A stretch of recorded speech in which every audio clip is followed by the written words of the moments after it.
Welcome, Steve. Thank you very much for joining us today. I've personally been looking forward to showing you off to our subscribers since I joined Markets Policy Partners last year, because you've developed a reputation among my institutional clients for being the most accurate forecaster of the Wall Street strategists. Your track record spanned predictions about interest rates, stock market moves, economic data, and Fed policy changes. And why don't we start by getting your 60,000-foot view of the financial world first, and then we can dive into the various components and your reasoning. Thanks so much for joining us again today, and take it away. Sounds great, Bob, and thanks for having me here as well on your cast here. I mean, for me, the thing we have to think about when we talk about the U.S. economy right now is we'll start with whether or not Cathy Wood is going to be right. My answer is global deflation is a real factor. It still exists out there, and she will be right. The question is whether or not she'll still be running ARC by the time she's proven correct. And that's really the $9 million question. Global excess supply is something that has actually become worse as a result of COVID, with us redistributing pipelines and production facilities in a more globally decentralized way, while not abandoning the infrastructure that had already been created. In addition, the change in the profile of the way the Chinese government is dealing with the Chinese economy also suggests that there is a bit more of a global deceleration that's on a sustained basis rather than on a temporary basis that the global economy will have to deal with. And if we have more production facilities than we needed before COVID, we definitely have more production facilities than we need now, despite the continued growth in the populations that we're experiencing in places like Latin America, Africa, and India. The other portions of the global economy are going through a sharp deceleration in population growth. This is not only evident in Japan and China, which is actually older than a lot of people think because men retire at 55 and women retire at 50, but it's also taking place in countries like the United States, where the birth rate has slowed dramatically and where we tailed back immigration for quite some period of time, although there's been some recent reversal in the immigration profile. So the cyclical story behind deflation is real. The problem is there's a big cyclical problem in the way. And that cyclical problem really comes down to the COVID environment and the $5.4 trillion in fiscal and monetary policy stimulus that we threw at it in order to reverse the adverse effects of the lockdown mitigation strategy. So the balance that we have between the secular global deflation story versus the cyclical story, which is amplified not only by the Russian-Ukrainian situation and the impact it had on energy, but also by the demographic shifts in terms of our labor market that has created a much tighter labor market coming out of COVID than we had anticipated going into COVID. And it's this trade-off between the secular versus the cyclical that's dominating right now, and the cyclical is winning. And therefore, we're of a mindset that says, as the Federal Reserve addresses these cyclical issues, higher for longer has not really been fully taken on board from the markets yet.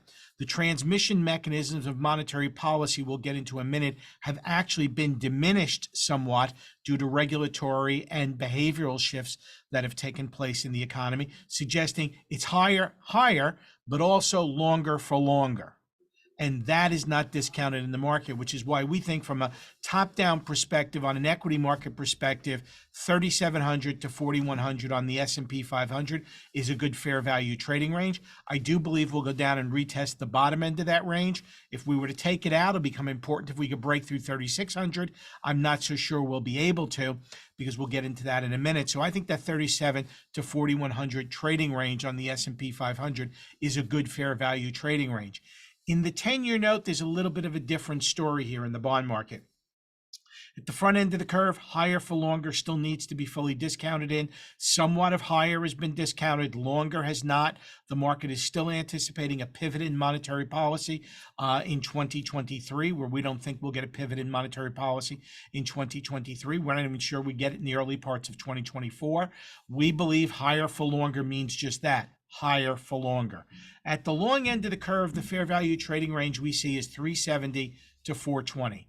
If you notice, we're right near the middle of that range. We're at the 4% type level, and we're not able to move appreciably above it. And we're not able to move appreciably below it in the near-term environment. And I think that's critical because it's telling you that this range is pretty well cemented. And why is it pretty well cemented? Because people still believe the Fed is credible in its approach towards monetary policy. And because of that credibility, investors are believing that the Fed will do what needs to be done to bring down inflation, and that bringing down inflation will create a sustainable long-term interest rate environment where we've probably seen the peak at 420. I, on the other hand, believe that the Fed's credibility could very well get disrupted as a result of the socially conscious nature of this Federal Reserve. And I think as a result of that, it's possible that we see 10-year notes at 420 being threatened. If they get taken out, then I think you're going to have to see the Fed not only go higher for longer, but they're going to have to chase rising long-term interest rates higher with rising short-term interest rates ever higher. So that's the risk scenario on the bond market. There's only one-sided risk scenario, higher for longer, and higher for longer at the long end of the curve as well. The core scenario is higher for longer at the front end of the curve, but the long end remains in this 370 to 420 trading range. How do I get to these conclusions? Well, it really comes down to the Federal Reserve. The Federal Reserve believes that it is credible. It believes for 40 years they have pursued a credible monetary policy, and that because they have been willing to take aggressive steps, i.e. 475 basis point rate adjustments in this ongoing cycle, that they have created or enhanced the credibility of the Federal Reserve to attempt to exploit a Phillips curve. A Phillips curve is the relationship essentially between wages and the unemployment rate.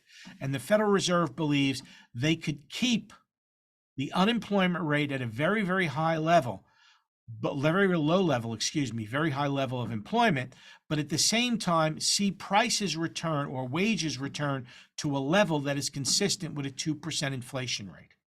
That's a tall order in our view, especially if you're trying to do it primarily because you don't want to have unemployment go up in your watch.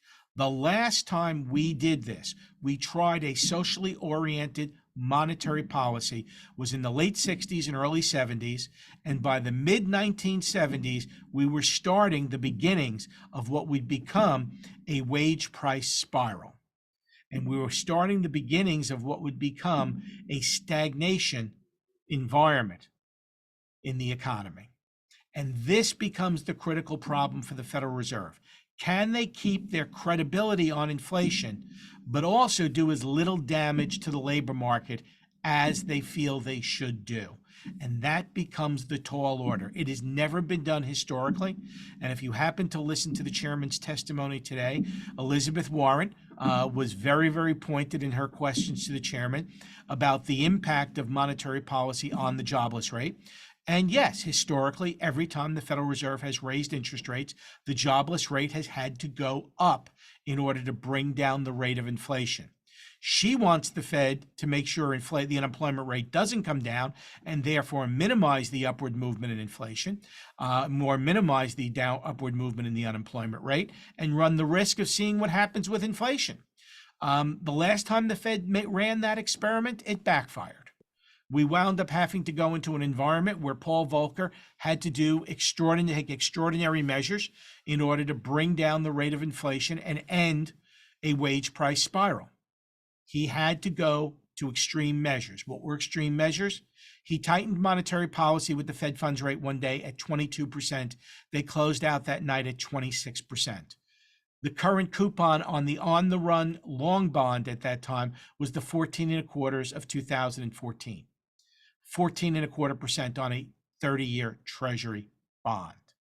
Those were the extremes we had to go to break the wage price spiral that was created as a result of a very socially conscious approach to monetary policy under the Johnson administration and followed up until we got to the end of the Jimmy Carter administration.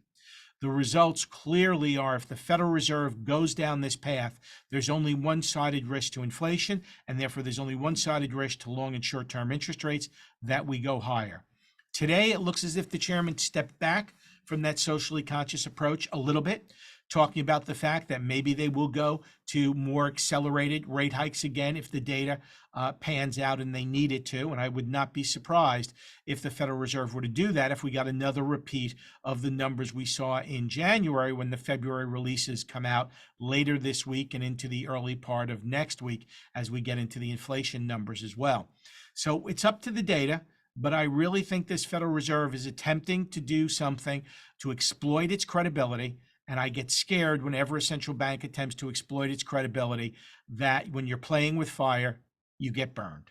And I'm afraid that can happen here, which is why I put the cautionary note out in terms of the 3,700. If it were to break through that, 3,600 is a definite next turning point for the S&P 500. And I talked about going above the 420 level on the 10-year note and what that would imply in terms of the movement upward in the 10-year note, as well as the potential upward movement at the front end of the curve, well beyond what's currently discounted in the marketplace, and would not hesitate to say if we wind up backfiring on them and they wind up in a position where they have to prove their credibility again, we could be looking at 6 to 7% Fed funds rates before we're all said and done. That's the 30,000 view down. I've talked for about 10 minutes. Open up to questions. Thank you very much. That was insightful and coherent, and most of all, clear. That is, as Bob said, you stick your neck out. You're not the two-handed economist or strategist. So just to go back and excavate some of the fantastic commentary you gave there. So for the Fed to defend its credibility, a lot of the expectations for easing that you don't think are going to come through in late 2023 and 2024 are based on the assumption that a recession is kind of baked in here. Do you think that do you think that the U.S. is going to be in a recession later this year, early next? And second, how does the Fed, even if it's cherishing its credibility, how does it hold off rate cuts in the face of something like that? Yeah, that's a darn good question. Let me get back to the logic as to why I don't see the recession panning out, given the environment we currently have. And the answer really goes to the transmission mechanisms of monetary policy. There are three traditional transmission mechanisms for monetary policy. The first one is bank disintermediation. Rising short-term interest rates typically disintermediate banks in two ways. One, they see an outflow of deposits, which is happening right now because you can get better rates on money market mutual funds than you can get holding it in your checking account, for example. So banks are seeing some outflow of money. So disintermediation is somewhat working. But the other factor that usually comes through is banks are usually heavily dependent on brokered deposits, which means CDs, bankers' acceptances, commercial paper, all those things that adjust with rising short-term interest rates. Right now, banks are not funding themselves that way. Because there's about $1.5 trillion still of liquidity sloshing around in this system as a result of the COVID intervention that we had seen, the banking industry is basically able to fund itself through regular deposit liabilities, which is why even though they see an outflow, they're not willing to raise their deposit rates in order to keep those flows inward. In addition to that, because of Dodd-Frank, banks have become less important in terms of making long-term loans to the economy. So in the environment where banks are making lots of short-term loans that are very, very much floating rate basis, they're in an environment where their expenses aren't going up, but their receipts are still going up in the environment, and they're pretty comfortable with the position they're in. So banks are not amplifying the monetary policy tightening in the traditional manner. So the monetary policy tightening is working through only one portion of the channel, disintermediating banks by having an outflow of deposits. That's it. Normally, on the other side of the equation, the second transmission mechanism relates to household and corporate borrowers. Traditionally, household and corporate borrowers have an asset liability mismatch. They're borrowing short and they're funding long. And the net result is they're in a position where, as rising short-term interest rates go up, their cost of funding their investments, the cost of funding their purchases, all begin to rise. In this environment, households have funded themselves exceptionally long and have the lowest debt service burden we've seen since the Federal Reserve began calculating it in 1979, which is a long time ago. In addition, when you look at the non-financial corporate space, they've funded long as well, and they've got the lowest debt service burdens we've seen since the early 1970s. So the second monetary policy transmission mechanism of raising the cost of borrowing to households and to corporations isn't working because no one's borrowing. And that's the changed behavior. The change on the banking side was the regulatory side with related to Dodd-Frank. So the changed regulatory and behavioral changes are critical. The third transmission mechanism that works is typically scare the hell out of them. I'm going to raise interest rates so high, I'm going to cause a recession. That becomes a self-fulfilling prophecy. Well, back in October, when we were going down that path and we started to see equity markets become unhinged, we started to see a little bit of improvement in the inflation data. What did the Fed do? They immediately ran from it and began talking about soft landing. So they've kind of taken that piece of the equation off the table as well. So when I look at the economy right now, can I make an argument of a recession? No. Can I make an argument that we're growing about trend, which I put at 2 to 2.25%? Yes. And part of the reason for this is demographics. Demographics are determining the tightness in the labor market, but they're also determining the underlying strength in the economy. How are they determining the tightness in the labor market? Well, a lot of baby boomers retired, and Gen Z is coming in to replace millennials, and they're a much smaller population than millennials. So a lot of people left, fewer people coming in. Right there, you have the makings of a shortage. But on top of it all, Gen X, which is the smallest cohort we've seen since the silent generation, Gen X is prime age workers. And that's where the key labor shortage is in prime age workers. Now, the solution is millennials. But millennials, in the meantime, are part of the economy's resilience. Why? Because millennials are the biggest labor cohort we have ever seen. Millennials are bigger than the entire baby boom, and they're concentrated in half the time. Not only are they concentrated in half the time, they're now at peak household formation years. And they're having kids, and they're starting to have lots of kids. And unlike their parents, the second half of the baby boomers, like me, we put our kids in strollers that we bought at Kmart, which doesn't exist anymore, for $15. They were umbrella strollers. They were made of 2 to 3 pieces of metal riveted together with a canvas seat. You're laughing because you guys probably sat in one as a kid, right? We bought those for $15. What do millennials put their kids in? The damn things are Range Rovers. They've got 8 knobby wheels on them.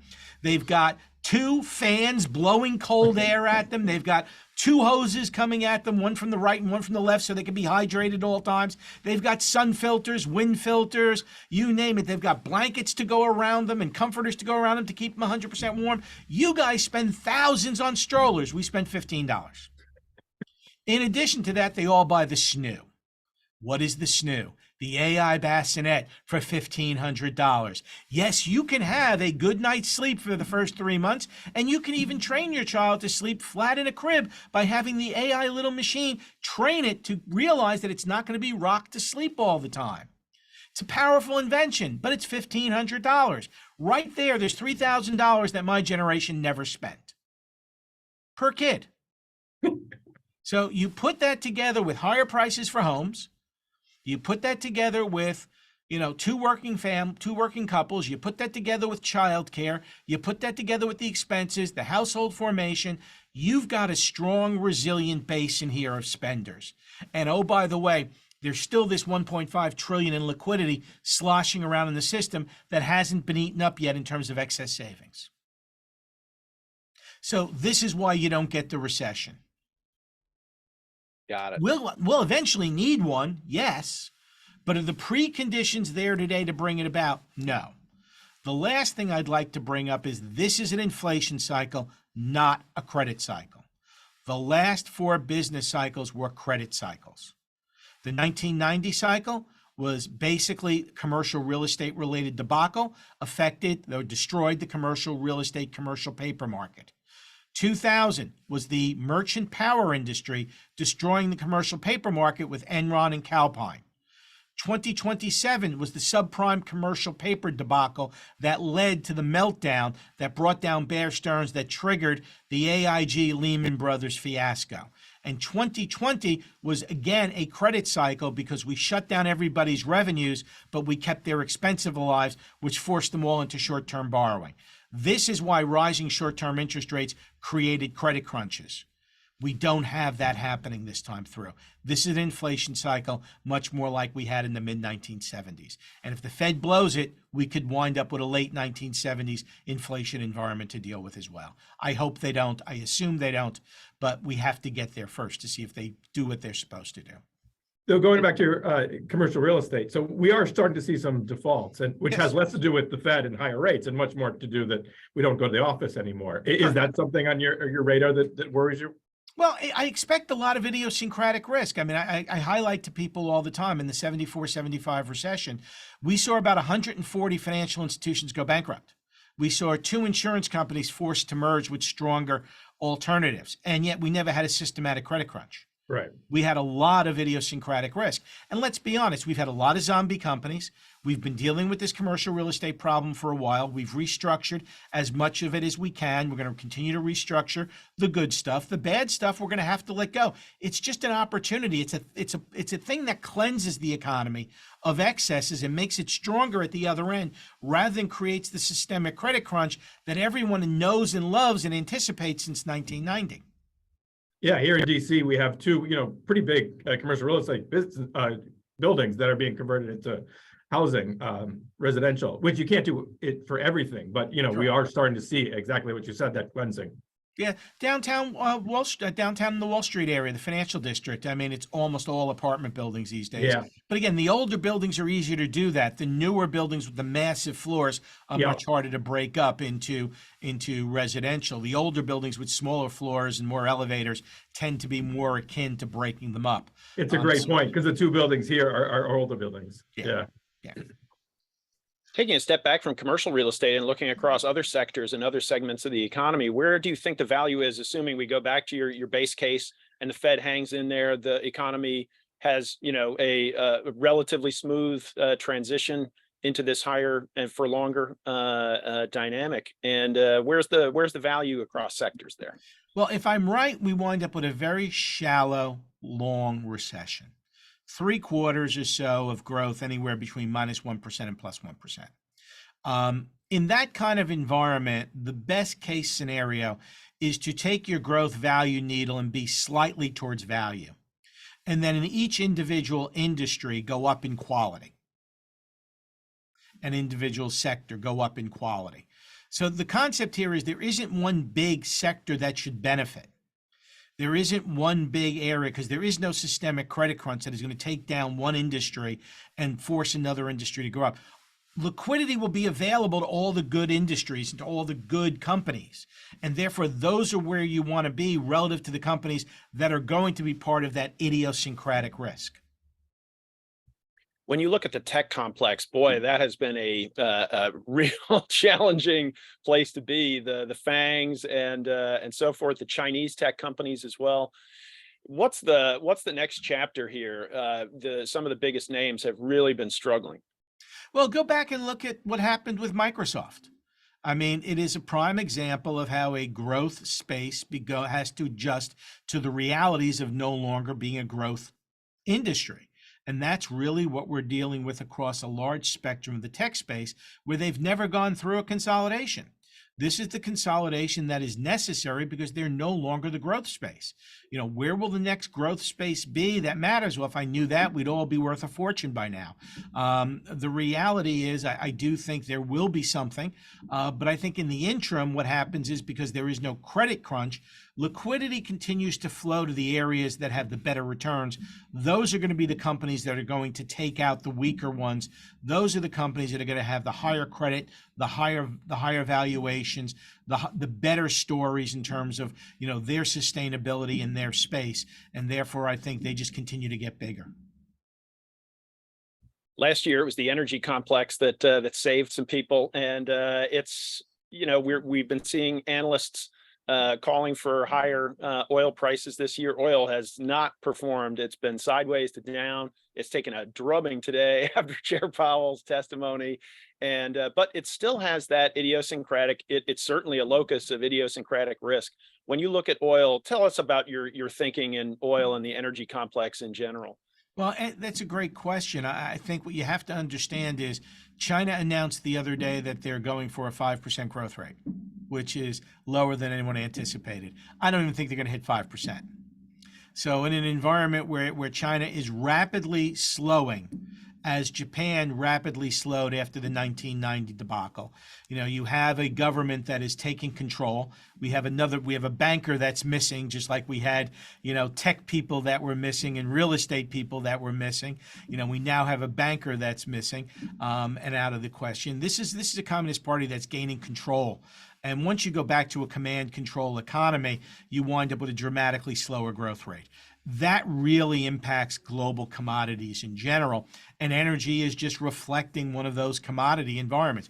Then you throw on top of it the abnormally warm weather, whether you want to blame it on global warming or not, I don't really care. It is abnormally warm weather, and it has created the environment where it's taken some of the near-term pressure off energy.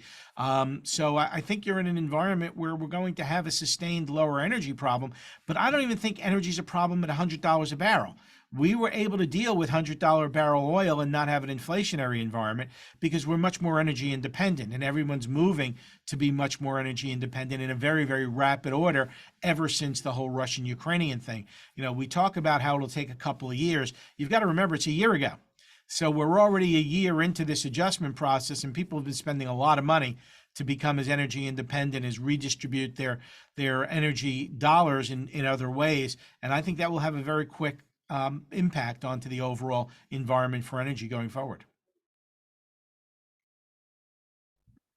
Some of the other, being based in Washington, D.C., you can't help but see all the headlines about the debt ceiling and so forth. It's such a, we've seen this movie before, but maybe this sequel is scarier than some of the previous ones. How do you advise your clients when they ask you about this kind of, perhaps low probability, but exceptionally high impact kind of risk? Again, you have to remember I'm old, okay? As my kids are often willing to point out, I'm older than dirt. So I remember debt limit crises that took place in highly charged political environments. And what they do is they tend to drag on. They don't want the default, but then neither side wants to give up easily either. So we wind up with a series of temporary, last-minute type extensions of debt limit to get us over a weekend or get us to the end of the next week when Congress wants to go away on vacation or something of that nature. This is going to drag on into the summer holiday season. And when congressmen and senators can't go on their summer holidays, they wind up finding a compromise. And that's exactly what's going to happen here.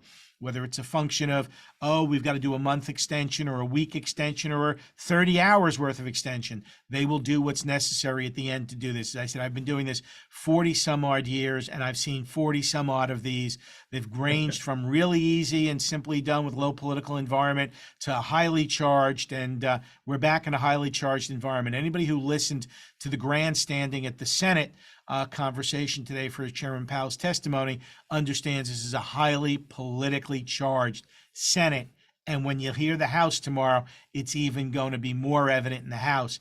There's going to be a lot of wrangling that needs to be done. It'll be done in closed doors, and it'll be done at 11th hour, but it is going to drag on well into the summer. And I have just one more quick question, but you painted a picture of a fairly difficult market to make money in, but we're in March. So who's going to win the NCAA tournament? I abstain. Well, Steve, thank you very much for your time. This has been very exciting. Great to hear all these predictions, and we get to watch them all come true. Cheers, gang. Good luck. Much appreciated, Steve. Thank you.